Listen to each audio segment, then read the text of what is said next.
नमस्कार शेतकरी मित्रांनो, स्वागत आहे तुमचं आपल्या शेतकरी इन्फोटेक या यूट्यूब चॅनलवर। शेतकरी मित्रांनो, PM किसान योजनेअंतर्गत प्रत्येक शेतकऱ्यांना दर 3 महिन्याला 2000 रुपये याप्रमाणे वार्षिक 6000 रुपये शेतकऱ्यांच्या खात्यामध्ये जमा करण्यात येतात। तसेच महाराष्ट्र शासनाच्या नमो किसान सन्मान निधी योजनेअंतर्गत सुद्धा प्रत्येक लाभार्थी शेतकऱ्यांना प्रत्येक 4 महिन्याला 2000 रुपये याप्रमाणे वार्षिक 6000 रुपयाचे वितरण केले जाते। याप्रमाणे शेतकऱ्यांना एकूण प्रत्येक वर्षाला 12,000 रुपये याप्रमाणे मिळत असतात।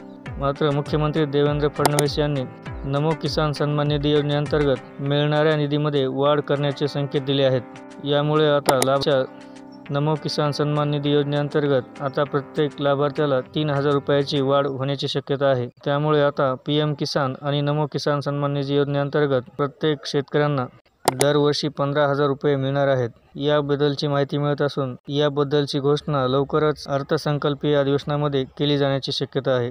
शेतकरी मित्रांनो, ही महत्त्वपूर्ण अपडेट तुमच्यासाठी असून तुम्ही जर आपल्या चॅनलवर नवीन असाल तर आमच्या चॅनलला सबस्क्राईब करा। तसेच हा व्हिडिओ इतर शेतकऱ्यांपर्यंत शेअर करा।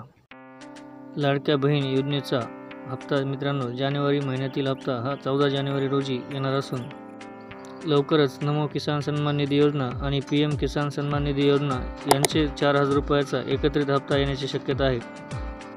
यामुळे शेतकरी मित्रांनो, लवकरच तुम्हाला PM किसान योजना तसेच नमो किसान योजनेअंतर्गत एकूण 15,000 रुपयाचे वितरण केले जाऊ शकते।